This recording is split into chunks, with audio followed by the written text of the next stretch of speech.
Hello. कि जैसे आपको पता है हम ठाकुर सिंह को पढ़ा रहे थे, ये तीसरे ठाकुर बुंदेली खंडी। 10 बार 20 बार बरजी दाई है जाही। तो अगले वीडियो में था यहाँ तक की कविता लोगन कबित की वो खेल करी जानो। देखिए इम्पोर्टेंट है, या आ सकता है, ध्यान रखिएगा, ठाकुर की है। 10 बार 20 बार बरजी तई है जाही, एते पे ना माने जी तो जरन बरस देवे। कैसी कहा कीजे कछु अपनो करो न होय, जाके जैसा दिन ताही ते सही भरन देव। ठाकुर कहत मन आपनो मगर राखो, प्रेम निहंसक रस रंग बिरहन देवे। विधि के बनाए जीव जेते जहाँ के तहाँ, खेलत फिरत तिही खेलन फिरन देव। अपने अपने सुठी गेहन में चढ़े दो स्नेह के नाव पे री। आग नान में भीजत प्रेम भरे समयो लाखी में बल जाए पेरी। काहे ठाकुर दोउन की रुचि सो रंग हैं, उमड़े दो धाव पेरी। साखी कारी खड़ा बरसे बरसाने पे गोरी घटा नंदगांव पेरी।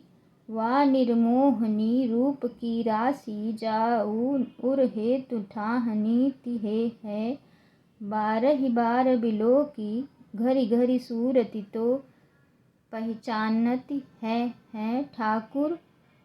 या मन की प्रतीत है जो पे सहने ना माने हैं। आवत है नित नित मेरे लिए इतनी तो विशेष है जानती हैं। यह चरहु और उधो मुख चंद की चांदनी चारु निहारी लेरी। बाली जो पे आधीर भयो पिय प्यारी, तो ए तो विचार बिचारी लेरी। कभी ठाकुर चूकी गायो जो गोपल तो ते बिरगी को समरी लेरी। आब रहे न रहे यहे समयो बहती नदी पाँव पखरी लेरी। पावस ते परदेश ते आए मिले पिया और मन भाई है। दादुर मोह पपी हरा बोलत तापर आनी घटा उनाई है। ठाकुर वा सुखकारी सुहावनी दामनी क्रोध किते को गई है। रो अब तो घन घोर घटा गरजो बरसो तुम्हें धुरदाई है। पिया प्यार करे जहि पे सजनी तहि की सब भांति निसेयत है। मनमान करो तो परो भ्रम में फिर पाछे परे पछतायत है। कवि ठाकुर कौन की कर सो कहो दिन देख दशा बिरायत है। अपने अटके सुनएरी भाटू निज सौत के माय के जेयत है।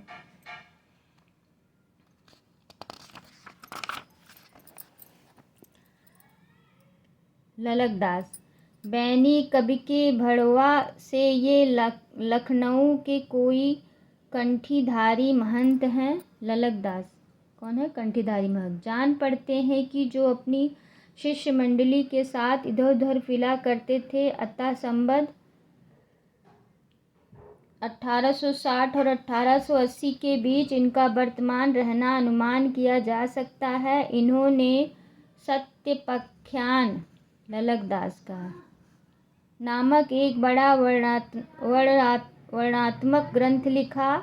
सत्यपाख्यान कैसा है? वर्णनात्मक ग्रंथ है, जिसमें रामचंद्र के जन्म से लेकर विवाह तक की कथा बड़े विस्तार के साथ वर्णित है।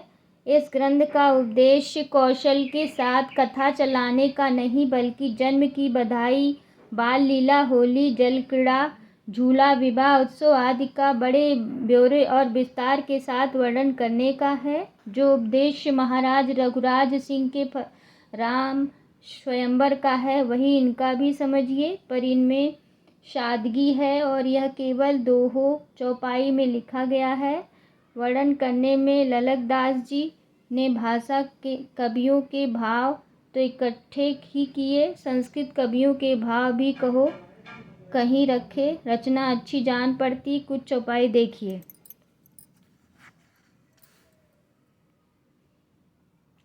धरि निज अंक राम को माता, लहो मोद लगी मुख मृदुगाता। दंत कुंद मुकुट सम सोहे, बंद जीव सम जीव विभोए। किशलया सधर उधर छवि कीजे, इंद्र नील संब गंड बिरेजे।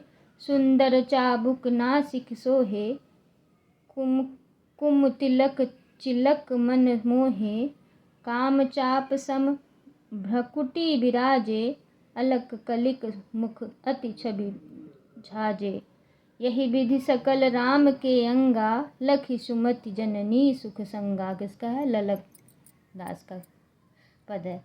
अब देखिए खुमान 39वां है। ये बंदी जन थे और चरखारी बुंदेलाखंड के महाराज विक्रम शाही के यहाँ रहते थे। इनके बनाए इस ग्रंथ का पता अमर प्रकाश संवत 1836, अष्टयाम संवत 1852, लक्ष्मण शतक 1855, हनुमान नखशिख खुमान का, हनुमान नखशिख, हनुमान पंचक, हनुमान पचीसी, नीति विधान, समरसार, युद्ध यात्रा के मुहूर्त आदि का विचार है। समरसार खुमान। निसिंह चरित्र खुमान 1869 संवत, निसिंह पचीसी खुमान। इसी सूची के अनुसार इनका कविता काल से संवत 1830 से 1880 तक माना जा सकता है। लक्ष्मण शतक में लक्ष्मण और मेघनाथ का युद्ध बड़े फड़कते हुए शब्दों में कहा गया है। किसका? खुमान का। खुमान कविता में अपना उपनाम मान रखते थे। कविता में क्या बोलते थे? मान। नीचे एक कवित दिया जाता है। आयो इंद्रजीत दस कंद को निबंध बंद, बाल्यो राम बंधु सो प्रबंध किरवान को है असुमाल को और काल विकराल, मेरे समूहे भय रहे मान मेहमान को। मान देखिए क्या नाम रखते थे कविता में? मान खुमान, आधा नाम मान। मान महसान, मान आए तो कौन है? खुमान। तू तो सुकुमार यार लखन कुमार मेरी, मार बेशुमार को सहे घमासान को। देखिए मार फिर आया। वीर न चितयो रमंडल तिरयता काल, कहर बितेया हो जितया मघवान को। 40 में नकल सिंह कायस्थ थे। नकल सिंह नाम है इनका। ये झांसी के रहने वाले थे और समर्थर नरेश राजा हिंदूपति की सेवा में रहते थे। इन्होंने बहुत से ग्रंथ की रचना की जो भिन्न भिन्न विषयों पर और भिन्न भिन्न शैली के हैं। ये अच्छे चित्रकार भी थे। इनका झुकाव भक्ति और ज्ञान की ओर विशेष था। इनके लिखे ग्रंथ के नाम रस पंचाध्यायी, रामचंद्र विलास, सकामोचन 1873 में संबत, जौहरीन तरंग 1875, रसिक रंजनी 1877, नकल सिंह का कायस्थ थे। विज्ञान भास्कर नकल सिंह 1878, ब्रज दीपिका 1883, नकल सिंह। शंकर भासवाद 1888, नकल सिंह। नाम चिंतामणि 1903, नकल सिंह कायस्थ। मूल भारत नकल सिंह 1911 संबत, भारत सावित्री 1912, नकल सिंह। भारत कवितावली 1913, नकल सिंह। भाषा सप्तशती 1917, नकल सिंह। कवि जीवन 1918, नकल सिंह। अल्लाह रामायण नकल सिंह 1922 संबत। रुक्मणी मंगल नकल सिंह 1925, मूल ढोला 1925, नकल सिंह। रहस्य लावनी 1926, नकल सिंह। अध्यात्मक रामायण नकल सिंह। रूपक रामायण नकल सिंह। नारी प्रकरण नकल सिंह। सीता स्वयंवर नकल सिंह। राम विवाह खंड नकल सिंह। भारत वर्तिका नकल सिंह। रामायण सुमिरन नकल सिंह। पूर्वी सिंगार खंड, नकल सिंह मिथिला खंड, नकल सिंह दान लोभा संवाद, नकल सिंह जन्म खड़े। उक्त पुस्तकों में यद्यपि अधिकांश बहुत छोटी है, फिर भी इनकी रचना की बहुत रूपता का आभास देती है। इनकी पुस्तकें प्रकाशित नहीं हुई, अतः इनकी रचना के संबंध में विस्तृत और निश्चित रूप से कुछ नहीं कहा जा सकता है। खोज की रिपोर्टों में उद्घृष्ट उदाहरणों को देखने से रचना इनकी पुष्टि और अभ्यास प्रतीक होती है। ब्रज भाषा में कुछ वर्तिका या गद्य भी इन्होंने लिखा। इनके कुछ पद नीचे देखिए। अभावन अनादि अनंत अपारा, अमन अप्राण अमर अविकारा, अग अनीह आतक अविनाशी, अगम अगोचर अविरवासी, अकथनीय अद्वैत आराम, अमल अशेष अकर्म अकाम, सगुण स्वरूप सदा सुषमा निधान मंज, बुद्धि गुण गुणन अगाध बनपति से, भने रस नवलेस भिलियो विशद मही में यस, बरनी न पायो पार झार फन पाती से, जक्त निज भक्तन के कलुष प्रभाजे रजो, सुमित सबय धन धान धनपति से, असवर न दूजे देव महस, प्रसिद्ध यह सिद्धि वर दे सिद्ध ईश गणपति से।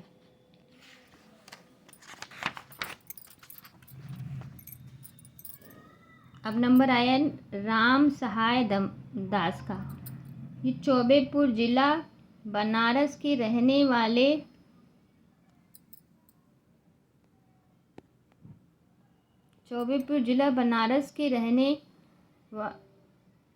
रहने वाले लाल भवानी दास कायस के पुत्र थे और काशी नरेश महाराज उदित नारायण सिंह के आश्रय में रहते थे। बिहारी सतसई के अनुकरण पर इन्होंने राम सतसई बनाई। राम सतसई बिहारी के अनुकरण पर बनी हुई पुस्तकों में इसी की प्रसिद्धि प्राप्त हुई। इनके बहुत से दोहे सरस उद्भावना में बिहारी के दोहे के पास तक पहुँचते हैं, पर यह कहना कि ये दोहे बिहारी के दोहे में मिलाए जा सकते हैं, रस यज्ञता और भावुकता से भी पुरानी दुश्मनी निकालना नहीं। बिहारी को भी कुछ नीचे गिराने का प्रयत्न समझा जाएगा। बिहारी में क्या क्या मुख्य विशेषताएं हैं, यह उनके प्रसंग में दिखाया जा चुका है। जहाँ तक शब्दों की कारीगरी और व्यंग वैदग्ध्य के संबंध में है, वहाँ तक अनुकरण करने का प्रयत्न किया गया और सफलता भी हुई, पर भावों का वह सुंदर व्यंजना विधान, चेष्टाओं का वह मनोहर चित्रण, भाषा का वह सौष्ठव संचारी को यह सुंदर व्यंजना इस सुंदर सतसई में कहा। नकल ऊपरी बातों की हो सकती है, हृदय की नहीं, पर हृदय पहचानने के लिए हृदय चाहिए। चेहरे पर लगी दो आँखों से ही काम नहीं चल सकता। इस बड़े भारी भेद के होते हुए भी राम सतसई श्रृंगार रस का उत्तम ग्रंथ है। इस सतसई के अतिरिक्त इन्होंने 3 पुस्तकें और लिखी। बाड़ी भूषण वृत्त तरंगिणी 1873 और कहकहरा बाड़ी भूषण अलंकार का ग्रंथ है और वृत्त तरंगिणी पिंगल का राम सहाय का है। कहकरा जायसी की अखरावट के ढंग की मोटी सी पुस्तकें हैं और शायद सबसे पिछली रचना है, क्योंकि इसमें धर्म और नीति के उपदेश हैं। राम सहाय का कविता काल संवत 1860 से 1880 तक माना जा सकता है। नीचे सतसई के कुछ दोहे दृष्ट किए जाते हैं। गढ़े नुकीले लाल के नैन रहे दिन रैनी, तब नाजुक कोठी ना क्यों गाढ़ परे मृदुबैनी, भटक ना झटपट चटक के अटक सुनट के संग, लटक पीट पट की निपट हटकती कटक अनंग, लगे नैन नैन में कियो कहाँ धो मैन, नहीं लागे नैना रहे, लगे नैना नैन। गुलफनी लागी ज्यों त्यों गयो, करी करी साहस जोर। फिर ना फिरो मुरावन चपी, चित अति खात मरोर। यूं विभाति दसनावली, ललना बदन मझार। पति को ना तो मान के, मनु आए उधमार। तो अगले हम आपके आगे चंद्रशेखर के बारे में पढ़ाएंगे, चंद्रशेखर कवि। तो आशा करती हूँ कि आपको ये पसंद आएगा, सुनकर आप इससे लाभ उठाएंगे अपनी परीक्षाओं में।